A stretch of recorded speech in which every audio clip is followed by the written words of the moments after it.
Hi good morning. आज हम बात करेंगे अफगानिस्तान के बारे में। अमेरिकन विड्रॉल के बाद वहां पर क्या सिचुएशन है, क्या हो रहा है और क्या होने जा रहा है, और इंडिया के लिए उसके क्या इम्प्लीकेशंस हैं।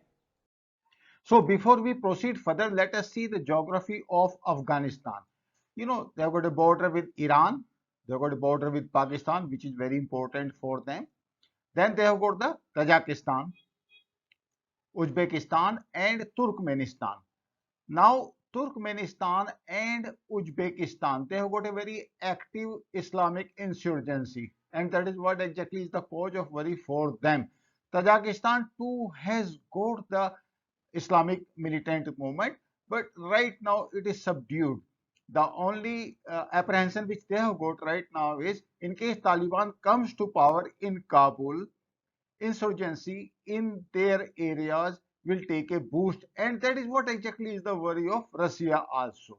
Now if you look at it, they have got a border with China also. This is the border with China, and yes, of course they have got a border with India also, which actually on ground does not exist. So what exactly is the interest of India? First of all, we have already invested almost $3 billion in Afghanistan in last 20 years. That is perfectly fine because that is the investment in the infrastructure and in the development of the people. So this investment cannot go away. In fact, it has given a lot of goodwill to us. लेकिन जो India का main concern है कि India Afghanistan का कोई भी spill over Kashmir में नहीं चाहता, और इंडिया साथ में ये भी नहीं चाहता कि पाकिस्तान का कोई स्ट्रॉन्ग होल्ड अफगानिस्तान में बने। सो ओवरऑल इंडिया किस तरीके से ऑपरेट कर रहा है, they are supporting the existing government and they are maintaining contact with the Taliban and all other militant groups in Afghanistan, और काफी ग्रुप्स वहां पर हैं। In addition to that India ने ईरान, चाइना, रसिया और सेंट्रल एशियन नेशंस के साथ एक सिनर्जी क्रिएट करने की कोशिश की है। ऑन ग्राउंड अगर आप देखें तो हर एक कंट्री के अलग अलग इंटरेस्ट हो जाते हैं, but as on now it looks that India has got the common interest with Iran, up to certain extent with China, and of course with Russia and all Central Asian nations. As I showed you in the geography, Uzbekistan, Turkmenistan, and Tajikistan, they don't want any unfriendly Afghanistan in their neighborhood. So they don't want actually Taliban to be in sole power in Kabul. In addition to that India का एक बहुत खास interest है कि जो दो militant group है जो पाकिस्तान से ऑपरेट करते हैं, लश्कर तोयबा और जैसे मोहब्बत, इंडिया नहीं चाहता कि तालिबान उनको सपोर्ट करे, बिकॉज ये दोनों जो ग्रुप हैं ये कश्मीर में ऑपरेट करते हैं and they would like to drag foreign militants there in case Taliban is in power in Kabul. So India का बेसिकली ये इंटरेस्ट है, और इंडिया चूंकि यूएसए का स्ट्रेटेजिक पार्टनर है कि तो दोनों के जो इंटरेस्ट हैं वहां पर वो कोइंसाइड कर रहे हैं। अगर आप पूरी सिचुएशन को एनालाइज करें तो एक चीज बिल्कुल साफ है कि कुछ स्ट्रक्चरल और पॉलिटिकल कंपल्सन्स हैं इंटरनेशनल पावर्स के और इंडिया के। इंडिया के खास तौर से मैं आज डिस्कस करूंगा आपके साथ। पहली बात तो हमारा अफगानिस्तान के साथ कोई डायरेक्ट ज्योग्राफिकल एक्सेस नहीं है। ये एक्चुअली बहुत बड़ी लिमिटेशन इंडिया के ऊपर आ जाती है। On map it is there, but on ground it is not there as on now. Now Pakistan, since it has got a long border with Afghanistan and Taliban is basically based in Pakistan, उनकी families, medical support वो सब पाकिस्तान से ही आता है, in fact military add भी पाकिस्तान से ही आती है। तो Pakistan has got a quite a bit of leverage on Taliban, but Pakistan has got a capability to destabilize any government in Kabul, but they do not have the capability to establish a state stable government in Kabul. You know, that is limitation they have got. Socially, in Afghan society, India is more acceptable because हमने बहुत कुछ वहां पे invest किया है infrastructure में, education में। तो अफगान सोसाइटी में इंडिया के लिए एक इनहेरेंट लाइकिंग है। Taliban out of power and in power are two different entities.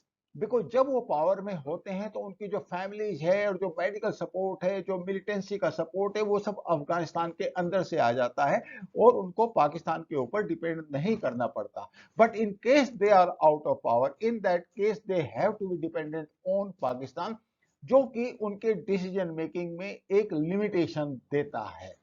ये एक फैक्ट है। But over a period of time अगर आप देखें तो तालिबान ने एक अपनी इंडिपेंडेंट आइडेंटिटी एस्टेब्लिश की है, स्पेशली जब से दोहा में उनका ऑफिस डेवलप हुआ है।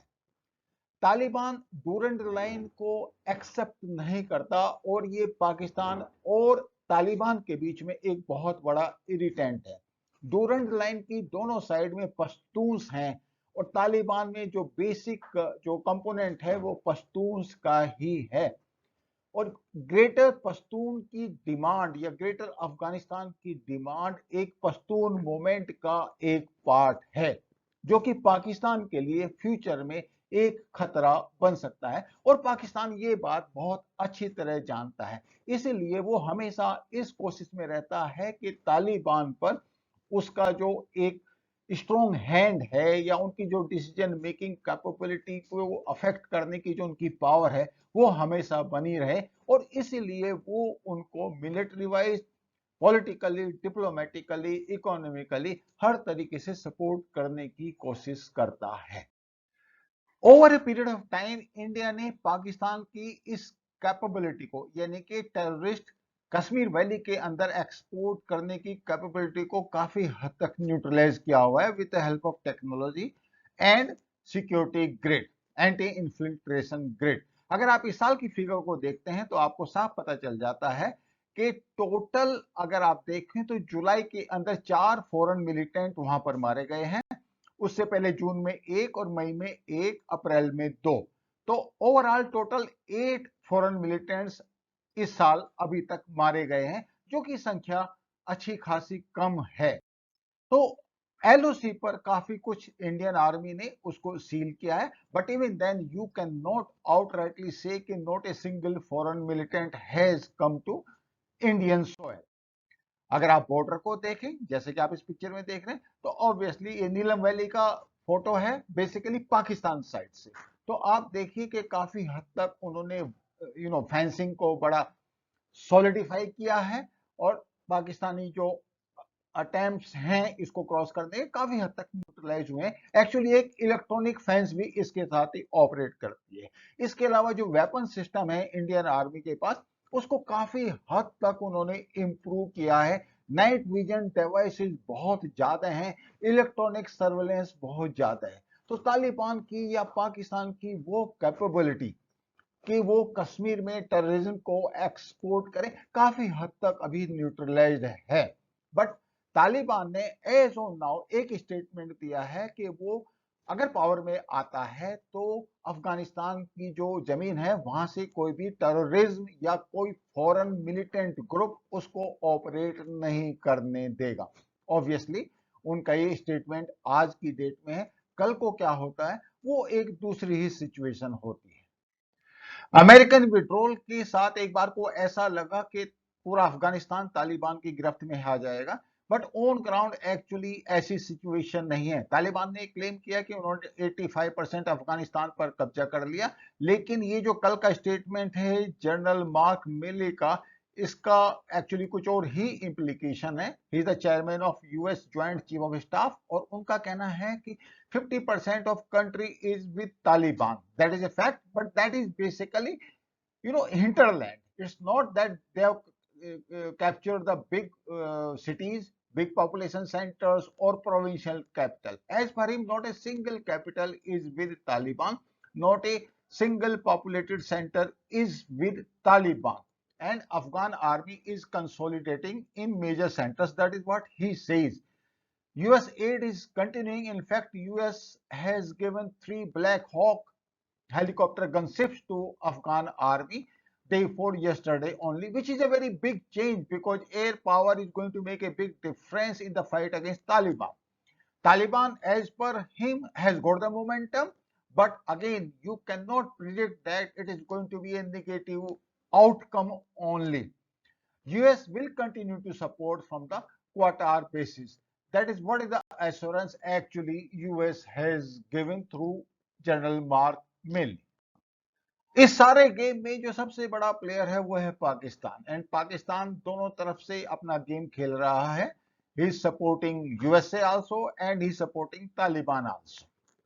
पाकिस्तान का क्या इंटरेस्ट है कि अफगानिस्तान उसको एक स्ट्रेटेजिक डेप्थ दे, क्लाइंट स्टेट बने, डूरेंट लाइन को एक्सेप्ट करे और टेररिज्म को कश्मीर वैली में एक्सपोर्ट किया जाए. क्योंकि एक बार बाई एनी चांस अगर तालिबान पावर में आ गया काबुल में, तो almost 75,000 terrorists which they have got on their payroll, they will be without any job and it will be easy to export them to the Kashmir Valley. That is what happened in 90s. So he wants that situation to be created. Now another important point is that Pakistan for that matter does not want India to trade freely with Afghanistan and with Central Asian nations. जहां तक अफगानिस्तान की बात है, India ने alternative actually, दो it is a costly alternative, लेकिन Chabahar के through या ईरान के थ्रू इंडिया के पास अफगानिस्तान के साथ ट्रेड करने का अल्टरनेटिव है. मगर वही alternative actually central Asian nations को यूज करने में लिमिटेशंस है, बिकॉज कॉस्ट बढ़ जाती है.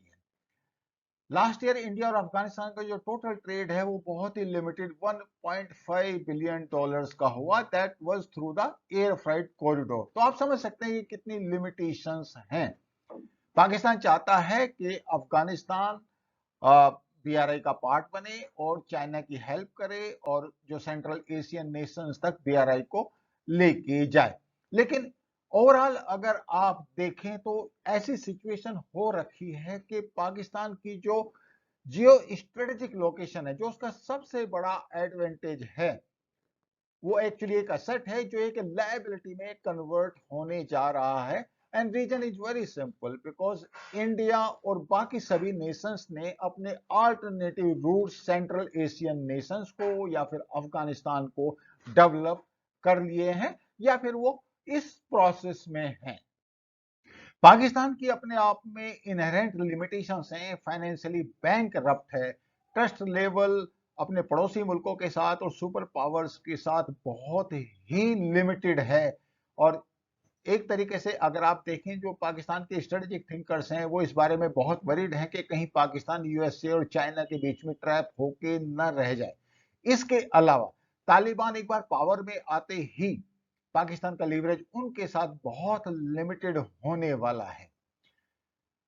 पाकिस्तान के अंदर एक बहुत ही स्ट्रॉन्ग मूवमेंट है जिसको तहरीक तालिबान पाकिस्तान बोलते हैं, जो कहते हैं कि अफगानिस्तान में जिस तरीके से एक शरीयत को पाकिस्तान सपोर्ट कर रहा है, उसी तरीके से पाकिस्तान के अंदर भी शरीयत जो है वो लागू होनी चाहिए और पाकिस्तान भी अफगानिस्तान की तरह ही एक नेशन बनना चाहिए, यानी कि इस्लामिक नेशन विच फॉलोज शरीयत लॉज. ये एक बहुत बड़ी डाइकोटोमी है पाकिस्तान के साथ कि पाकिस्तान अफगानिस्तान के अंदर शरीयत को सपोर्ट करता है, यानी कि तालिबान को सपोर्ट करता है, एंड विद इन पाकिस्तान वो शरीयत को सपोर्ट नहीं करता. जो आर्मी पब्लिक स्कूल क्वाटा में जो इंसिडेंट हुआ था, जिसमें मोर देन 150 बच्चे तहरीक तालिबान पाकिस्तान में मारे थे, you know that firing, that unfortunate incident, वो एक इसी जो कॉन्फ्लिक्ट है पाकिस्तान के डीप स्टेट और तहरीक तालिबान पाकिस्तान दोनों के बीच में जो कॉन्फ्लिक्ट था वो उसी का नतीजा था. ये टीटीपी अपने आप में एक इंडिपेंडेंट ऑर्गेनाइजेशन है, लेकिन टीटीए के साथ यानी कि तालिबान अफगानिस्तान के साथ उसका बड़ा क्लोज एसोसिएशन है. और कल अगर तालिबान पावर में आ जाता है काबुल के अंदर, तो उसके पास इसके अलावा और कोई भी ऑप्शन नहीं रहने वाला कि वो तहरीक तालिबान पाकिस्तान को सपोर्ट करे. तहरीक तालिबान पाकिस्तान के अंदर स्पेशली इस एरिया में जो आप मैप में देख रहे हैं अच्छा खासा इन्फ्लुएंस है, और ये एरिया एक्चुअली खैबर पख्तूनवाला कहलाता है. इसके अलावा आप देखिए स्वाट डिस्ट्रिक्ट जो एक्चुअली अच्छा खासा स्ट्रॉन्ग होल्ड है तहरीक तालिबान पाकिस्तान का, और ये पाकिस्तान के लिए अच्छी खासी प्रॉब्लम क्रिएट कर सकता है. अगर आप अफगानिस्तान के अंदर देखें तो कांधार वाला area, this area and Helmand, इस एरिया में आप देखें तो तालिबान का बहुत अच्छा खासा होल्ड है। ओवरऑल सिचुएशन में ये बिल्कुल क्लियर है कि भविष्य में ये पॉसिबल है कि पाकिस्तान और तालिबान एक ही पेज पे ना रहें। तालिबान ने एक्चुअली कश्मीर इंसर्जेंसी को लेकर और चाइना को लेके एक स्टेटमेंट भी दिया है। ऑफ कोर्स वो आज की बात है, और तालिबान बेसिकली एक नॉन स्टेट एक्टर है। डूरंड लाइन को वो डेफिनेटली एक्सेप्ट नहीं करने वाले। तालिबान का जब से दोहा में ऑफिस खुला है, वो सभी कंट्रीज के साथ इंडिपेंडेंटली इंटरेक्ट कर रहे हैं, और जो रिलेशनशिप है टीटीए और टीटीपी के बीच में, वो एक इंडिपेंडेंट रिलेशनशिप है, और उसमें पाकिस्तान का लीवरेज काफी हद तक कम हो सकता है। तो काफी जो स्ट्रेटेजिक थिंकर्स हैं वो ये बात भी बोलते हैं कि not only that Pakistan is trying to use Taliban Afghanistan, but even Taliban Afghanistan is using Pakistan for their own purpose. Russia as a neighbouring country and as a super power बहुत ही स्मार्ट गेम खेल रहा है। Russia is the leader of collective security treaty organisations. Russia has recently hosted Taliban many times to Moscow, और Moscow के अंदर उन्होंने अपनी एक प्रेस कॉन्फ्रेंस भी की है।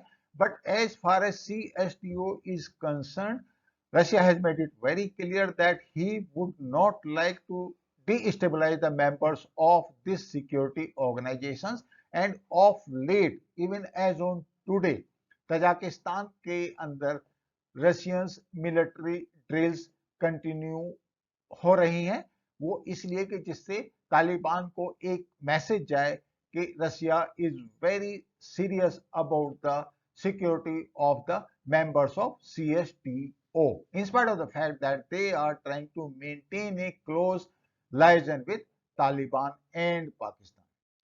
काफी स्ट्रेटेजिक थिंकर्स ये क्लेम करते हैं कि तालिबान ने अफगानिस्तान के अंदर यूएसए को डिफीट कर दिया, and it has become a graveyard of empires. No doubt it is a graveyard of empires, but not in this case. USA ने तालिबान को काबुल से हटाया, उनको पावर से अलग किया, ये एक फैक्ट है, और यूएसए अपनी मर्जी से अफगानिस्तान छोड़ के जा रहा है, ये एक दूसरा फैक्ट है। और उसके रीजंस बिल्कुल साफ हैं, बिकॉज उनकी अपनी प्रायोरिटीज हैं। ऑब्वियसली साउथ चाइना सी उनका एक टॉप प्रायोरिटी एरिया है, मिडिल ईस्ट उनका एक प्रायोरिटी एरिया है, उनकी प्रायोरिटी में कहीं भी अफगानिस्तान आज की डेट में नहीं आ रहा। उसके अलावा जो दोहा एग्रीमेंट हुआ है वो एक सीक्रेट एग्रीमेंट है, उसमें ऐसे क्लॉज हैं जो अभी तक डिस्क्लोज नहीं हुए। तो तालिबान ने ऑफ कोर्स सर्टेन एश्योरेंसेस उनको दिए हैं, और उसमें मोस्ट लाइकलीहुड अल-कायदा और ISS को अफगानिस्तान के अंदर कोई बेस ना देने का एश्योरेंस भी है। इसके अलावा यूएसए अफगान गवर्नमेंट को एयर सपोर्ट कर रहा है। 3,50,000 की strong Afghan defence forces exist करती हैं, वेल ट्रेन्ड हैं, and they are in a position that if they are well led they can take on Taliban. There is no denial of this fact. I think America के part पे एक secret Dzire ये भी थी कि China वहां पर ट्रैप हो, तो चाइना और रशिया दोनों का ये एक गेम प्लान हो सकता है कि अमेरिका को अफगानिस्तान के अंदर ब्लीड किया जाए कंटिन्यूअस बेसिस पर। ऑफ कोर्स ये एक इंटरनेशनल गेम है, पावर गेम है। Obviously USA probably understood it better and it extricated itself. USA probably was very keen to see the inner contradictions of Pakistan, China, Russia, and India. Because the moment USA left Afghanistan, पूरी situation change हो गई, और international power games और contradictions एक एक करके सामने आ रहे हैं। इसका मतलब ये नहीं कि यूएसए इन सब को ऑब्जर्व नहीं कर रहा है, उसके अपने रीजंस थे, इसलिए उसने अफगानिस्तान को छोड़ा। यूएस विड्रॉल के बाद चाइना ने एक इनिशियल यूफोरिया दिखाया, emerging superpower, and probably they wanted to prove that USA is not a reliable ally. उसके बाद जितनी भी चाइना की तरफ से स्टेटमेंट आई हैं वो बड़ी कॉशियस अप्रोच को दिखाती हैं। चाइना का अफगानिस्तान में एक सॉलिड इंटरेस्ट है, CPEC को लेकर, और उसके अलावा जो rare earth material almost $3 trillion का वहां पे स्टॉक समझा जा रहा है एज पर द इंटरनेशनल गैस्टिमेट। तो चाइना उसमें भी इंटरेस्ट है, और चाइना के पास ये ऑप्शन है कि अगर पाकिस्तान का लीवरेज तालिबान के साथ कंटिन्यू रहता है तो चाइना भी उसका एक एडवांटेज ले सके। तालिबान की तरफ से एक स्टेटमेंट आया है कि चाइना एक फ्रेंड है। चाइना के अंदर जो जिनजियांग प्रोविंस है जहां पर एक लेटेंट इंसर्जेंसी है, it exist as on today, Taliban ने शायद ये एश्योरेंस चाइना को दिया है कि उस इंसर्जेंसी को वो सपोर्ट नहीं करेगा और अफगानिस्तान के अंदर फाइनेंशियल इन्वेस्टमेंट भी करेगा। But till date China has not invested anything inside Afghanistan. और इनफैक्ट अभी जो लेटेस्ट इंसिडेंट पाकिस्तान के अंदर हुआ है जिसमें चाइनीज वर्कर्स मारे गए हैं, एक जो जिस गाड़ी से वो जा रहे थे उसमें ब्लास्ट हुआ, तो उसको लेकर भी चाइना काफी वरीड है, and they want to take a very cautious independent decision as far as Afghanistan is concerned, because China is a smart player. They understand the limitations of Pakistan and its leverage, if any, with Taliban, which may be time bound. China का अफगानिस्तान के साथ लगभग 46 miles का एक border है, और इसको वो वाकन कॉरिडोर बोलते हैं, और चाइना का इस बारे में कंसर्न रहता है। मगर इसके बावजूद एज ऑन टुडे चाइना ने, और ये जो चाइना का ओपिनियन है, जो पोजीशन है, वो ग्लोबल टाइम्स के थ्रू हुई है, दोनों के बीच में यानी कि तालिबान और अफगान नेशनल गवर्नमेंट के बीच में जो टॉक्स हो रहे हैं उसमें कोई भी स्टैंड उन्होंने नहीं लिया है। तालिबान के साथ एक प्रॉब्लम और भी है कि आज इंटरनेशनल सपोर्ट उसके लिए कम से कम हुआ जा रहा है, और लेटेस्ट उस लिस्ट में तुर्की का नाम भी सामने आया है, जो ऑब्वियसली इस बात के लिए बहुत कीन है कि वो काबुल एयरपोर्ट को सिक्योरिटी प्रोवाइड करे, जिससे कि वहां पर इंटरनेशनल जो प्लेयर्स आते जाते हैं, वो जो ट्रांजिट पॉइंट है, वो एक एफिशिएंटली वर्किंग कंडीशन में रहे। तालिबान ने इस बात को एक्सेप्ट नहीं किया, और तुर्की ने इस बात के लिए तालिबान को क्रिटिसाइज किया। तो तालिबान के जो इंटरनेशनल फ्रेंड्स हैं उनकी संख्या दिन पर दिन कम होती जा रही है। काफी हद तक आप उसको कह सकते हैं कि वो आइसोलेट भी हो रहा है, पाकिस्तान के अलावा और कोई उसके साथ नहीं है। तो क्वेश्चन ये आता है कि will Taliban capture Kabul?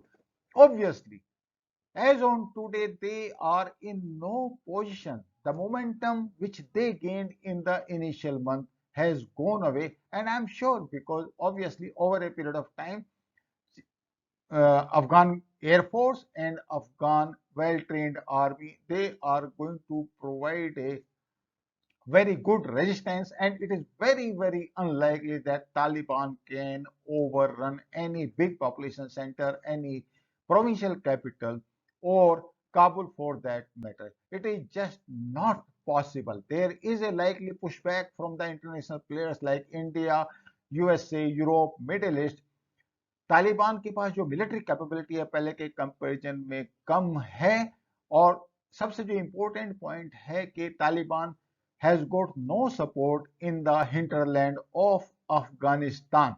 So once they are not able to position themselves as a clear-cut victor in the entire civil war, it is very unlikely that Taliban will be in a good position to help Pakistan or for that matter itself. Latest game plan में USA ने US, Uzbekistan, Afghanistan और पाकिस्तान इन चारों का एक security quad भी बनाया है अफगानिस्तान में सिचुएशन को स्टेबलाइज करने के लिए। So I don't see that Taliban will be in power, not in the near future. There is absolutely no chance because there is a big international push against Taliban. More or less, it is isolated. No superpower is going to support Taliban. So it's going to be a tricky scene for another year or so, and after that probably the situation will stabilize. Thank you so much for watching. I'll see you in next video.